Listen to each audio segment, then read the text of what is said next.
आपल्या अनेक विद्यार्थिनी आपल्या शिक्षकांच्या मार्गदर्शनाखाली खेलो इंडियापर्यंत गेलेल्या आहेत.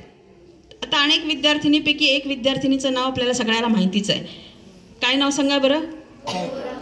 करेक्ट, बहुरम्मा. म्हणजे अशा अनेक विद्यार्थिनी खूप चांगलं काम करतात. प्रत्येक क्षेत्रामध्ये मुली आघाडीवरती आहेत आणि मुलींचा सन्मान म्हणजेच महिलांचा सन्मान. आजच्या मुली ह्या उद्याच्या महिला बनणार आहेत आणि देशाला सदृढ माता मिळणार आहेत की पुढची पिढी जी सदृढ जन्माला येईल. आणि अशा परिस्थितीमध्ये ह्या महिला आणि मुली बेटी बचाओ बेटी पढाओ म्हणतोय आपण, लेक वाचवा म्हणतोय. का म्हणतो बरं?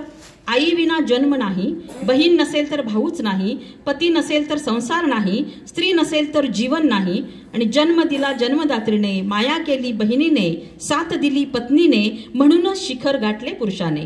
शिवबांना घडवले जिजाऊंनी आणि फुलेंना साथ दिली सावित्रीने, म्हणूनच ते पोहोचले गगने. थोर ती यशस्वीची जननी, पवित्र नाते माय लेकाचे, गोड नाते बहीण भावाचे, सुंदर नाते पती पत्नीचे, तीनही रूपे आहेत स्त्री जातीचे. स्त्री आई आहे, स्त्री बहीण आहे, स्त्री पत्नी आहे, मग का नको जन्म देणारी स्त्री? जननी आजची, जननी उद्याची आजची लेक.